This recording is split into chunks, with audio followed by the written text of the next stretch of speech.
Hey guys, so today we figured we'd do basically the definitive guide, or our attempt at a definitive guide to bus length. What factors go into choosing a bus based on length? How much space do you need? There are a lot of things to consider. How long do buses get? What are the common sizes? We're hoping to dive into all of those things today. Tiffany put this video together, and she did an absolutely fantastic job with graphics and planning and everything on all of the research. But the weather actually has turned in Colorado. I think we're moving towards fall now, which feels fantastic, but it's making Tiffany feel a little under the weather because of her allergies. So I'm on camera today, but she's behind the scenes doing the work, all of the work. So in the two tiny house festivals that we've shown at, people seem to think that we have a full-size school bus. We have a mid-sized bus. School buses range anywhere in length from around 20 feet all the way up to 42 feet. There are even some 45-footers out there. I haven't seen them, but apparently they are limited to 45 feet, and surely there are some out there. A lot of auction websites or people that are selling their buses privately don't tell you or don't put in the listing how long the bus is, bumper to bumper, which is really important information to have. Because of that, because that's so uncommon to see the length, there are a few ways that people have devised to sort of gauge bus length based off of just looking at a picture of it. A lot of it has to do with windows. It's not perfect. There's no perfect way to look at a bus from an image without any measurements and say, yes, that bus is exactly 42 feet long or whatever it may be. But there are a few rules of thumb that could help you get an idea if the seller isn't telling you exactly how long it is. The more or less best way that we've seen people use is basically looking at the windows. So for every window on the side of the bus, not including the driver's window, you can add 28 inches, roughly, and that's also taking into account space between the windows. After that, you then have to ask yourself what kind of bus it is in terms of engine placement. Is it in a hooded dog nose like a normal truck would be, or is it a flat nose? If it's a dog nose, like a regular truck, you're going to add 10 feet to whatever measurement you got from looking at the windows. If it's a flat nose, then you'll add about 6 feet to that. But there are other things to consider. One of those things, probably the most major thing, is the handicap door. Handicap door gets a little crazy. It makes things extend a bit. Not every bus has a handicap door, but for those that do, it's kind of a nice find because it sort of puts your bus into a mid-range that you could find really useful. It adds a little more junk in the trunk, but not so much that it can be really hard to maneuver. And that was the case for our bus anyway. But it does sort of muck up the window measuring issue. In our case, we measured from the very back of our last regular window to the very back of the bus. So essentially measuring the entire handicap area. And we found that was around 6 feet. So it's not that you necessarily add 6 feet to all of that. You could look at the windows on the opposite side of the bus. But then things get weird because not all of the windows are the same size. We have windows in our bus. The first window and the last window are fairly long, and the other windows are different sizes, and the emergency exit windows are different sizes. But if you follow those parameters, you can kind of get an idea of where you're at. So we thought of some considerations that you might want to think about when you're looking at buses to build out. What kind of campsites are you going to fit into? A lot of state and national parks have a maximum limit of 40 feet. And of the campsites that have a maximum of 40 feet or 42 feet or unlimited, there are only a select few of those. So you may be fighting, these large Class A motorhomes for their parking spaces. Another thing you need to consider is how often are you really going to be driving it. If you're going to buy a bus, convert it, and park it somewhere, then you probably want the longest available you can get. But if you're going to be driving it around a ton and you're not exactly keen on driving around a 40-foot monster, consider that. Think about that. You can get buses that are shorter, that are a bit more maneuverable. Are you going to be towing a car? Are you going to be adding a deck on the back to carry a motorcycle? There is many states, in fact maybe all, but I know some states have a maximum length for a particular vehicle, including a tow. If you're not towing anything, you also need to consider how easy is it to park like at a grocery store or in a park or something like that. Another thing you need to ask yourself is, how important is floor space? Obviously with longer buses, there's more floor space to work with, but the exterior length may check all your boxes in terms of maneuverability, where you can camp, but it may not be long enough for you to navigate inside the bus. If you have more than one person, or if you have dogs or children, it can be difficult for us. We have Tuco's an 80-pound, well really 85, 90-pound lab mix, and he takes up a lot of space, and so it was important for us to have room to be able to move around him. Something else to consider is that the longer bus you have, the more materials you're gonna use in order to convert it. It also costs more fuel to move a longer bus around. Longer bus means it's a heavier vehicle, and it requires that much more power to maneuver. And also, do you have space to convert a 42-foot long school bus? You may only have room where you are to convert a smaller bus, but even some of the places around that you could potentially hold it, they may have a length limit.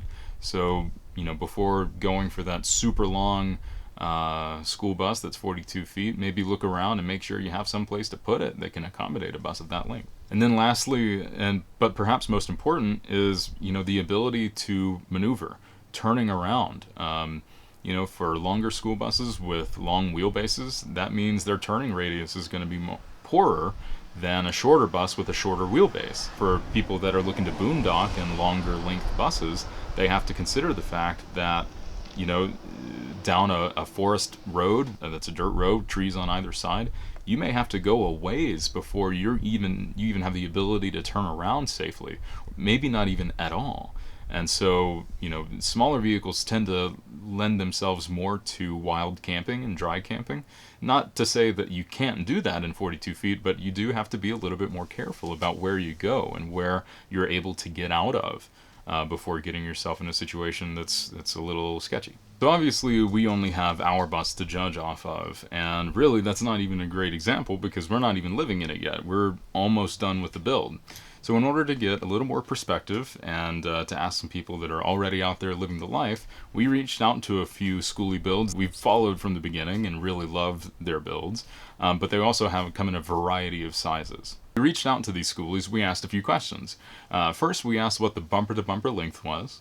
Then we asked what the interior length is, including living area, so the actual living area of a bus, so area that you can actually put furniture in and hang out in for extended periods of time, usable area. We then also asked them the approximate square footage of the interior of the bus, and we also asked them for their own specific pros and cons as it relates to the length and size of their bus overall. We have links to everybody we talked to in the description below, and we're excited to give you the info.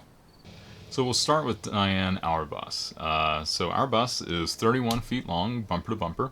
That gives us about 25 feet of interior living space, and from the very back door all the way to the end, or rather the beginning, of the engine cover. The overall width of our bus is 7.5 feet roughly, and so that translates to around 180 square feet of interior living space for us. I think pretty much everybody's buses are going to be around 7.5 feet wide, so that measurement won't change, but the overall length of everybody else's bus certainly will. We really like our bus so far. Diane's been great. It's a little bit tough for us to talk about intelligently because we're not living in her yet. But from having her for 2 years, from driving her around tiny house festivals, camping, and the overall build, it's been fantastic. We really like the front engine flat nose. It does get hot and it is a little loud, but it's really not that bad. Certainly not for me. I'm the one driving. Tiffany's going to be driving behind me in the Subaru. It's fine for me. Or the first person that we asked was Dean, and his build, the Skoolie. His build is kind of similar to ours. His overall length is very similar. His bus length is 33 feet, but that includes a rear deck. And his bus is also a front engine, so that means a few different things. His front wheels that he drives with are in front of him, like in a normal truck or a normal car. Ours are behind the driver, and so that means you have to drive it a little bit differently. So Dean's list of pros and cons for his Skoolie are as follows. Dean says, the length of my bus is ideal in that it fits within 2 parking spaces front to back. Nice. I have plenty of room to live comfortably. Even when it's raining outside, I don't feel cabin fever and can get work done. That's pretty valuable. What I don't like is the height of 12 feet, which keeps me from some fuel stations. The length can be an issue when I get off the main road and go over some hills, which can make it scratch on the back end. So, those are great pros and cons for that length of bus. So the next build we reached out to was Vicaribus. Oh, dang you guys. So Heather, Nick, and Miles have a bus that is 23 feet long on exterior, so bumper to bumper, 23 feet. They have around 15 feet from the back of their steps to the back of the bus, which translates to around 120 square feet of living space. So Vicaribus has some lists of pros and cons. Their pros is that they really like the maneuverability and the parking that they're able to get because of their short wheelbase. They say that it fits in most regular parking spaces without having to extend much further out, which is pretty awesome. So parking at grocery stores, campsites, really not an issue, which is pretty great. And they said after traveling for 5 months, they don't want or need anything bigger. Their list of cons include the fact that they could even go smaller. They want a higher clearance 4x4 vehicle, and they do miss having a dishwasher, which you may be able to accommodate in a longer vehicle. The next person we reached out to was Wes over at Transcend Existence. His bus, Transcendence, is 34.5 foot original bumper-to-bumper school bus, but he's done some modifications and has added a back deck on the back like Dean has. So his is overall 39.5 feet long with the rear deck. That gives him 29 feet of interior length and around 220 square feet of livable space. So as far as the pros and cons go, Wes told us for the size of his bus. The pros is that it's a lot of space. The deck allows for him to carry his motorcycle around and makes for a pretty cool hangout area, so it's actually big enough to like sit on. The cons, Wes says that he can't take it everywhere. Parking can be a hassle, and that stealth camping is totally out of the question. So we didn't get a chance to talk to anyone that was living in or using a 42-foot, full-length school bus. But Tiffany illustrated a 42-foot flat nose just for comparison.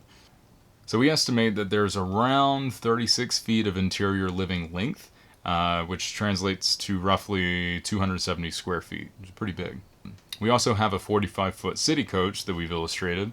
We're estimating 38 feet of interior living length there, and we're also estimating 285 square feet of interior living space. And again, for those longer school buses, and especially the city coaches, one of the really big benefits there is that there's built-in understorage, which is pretty awesome. We've even seen someone convert an articulating city bus with an accordion connector in the middle. And that's by Bendy Bus, and so there's a link to them in the description below as well, which is huge. It's enormous. Very cool. So you can find an infographic on our blog if you go to our website, www.rollingvistas.com, and you can see some information that we have there that's sort of put together for you. And we really want to thank everybody that we spoke to. We want to thank Wes at Transcend Existence, Dean over at Skoolie, Heather, Nick, and Miles from Vicaribus. Thank you guys so much. We really appreciate you guys giving us information and giving us some perspective on your builds and what you liked, what you might have done differently. It's exciting, and I think hopefully this is helpful for people, for those of you that are looking for a school bus and how long it really needs to be to really fit your needs, because it does matter. And so we're hoping that this may be helpful for you guys. All 3 of those builds that we spoke to do have a YouTube channel, so check their links down below. They all produce really great content, so definitely give them a follow if you don't already. So Tiffany made these vector illustrations just for comparison, but if you'd like one of your rig, let us know. There's some more information down at the bottom. There's a link to get a little bit more information about how you can get a custom illustration of your rig. So, if you found this video helpful, we really appreciate it if you like, share, subscribe. We can be found on Patreon if you want to support us that way. And yeah, happy building. I never know how to end these, so we'll just end it now.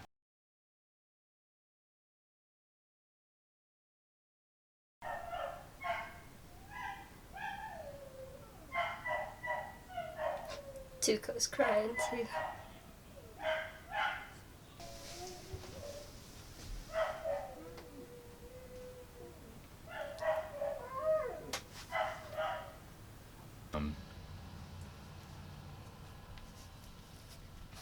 I meant to brush my beard. You're good. So the Vicaribus is 23 feet. Yeah.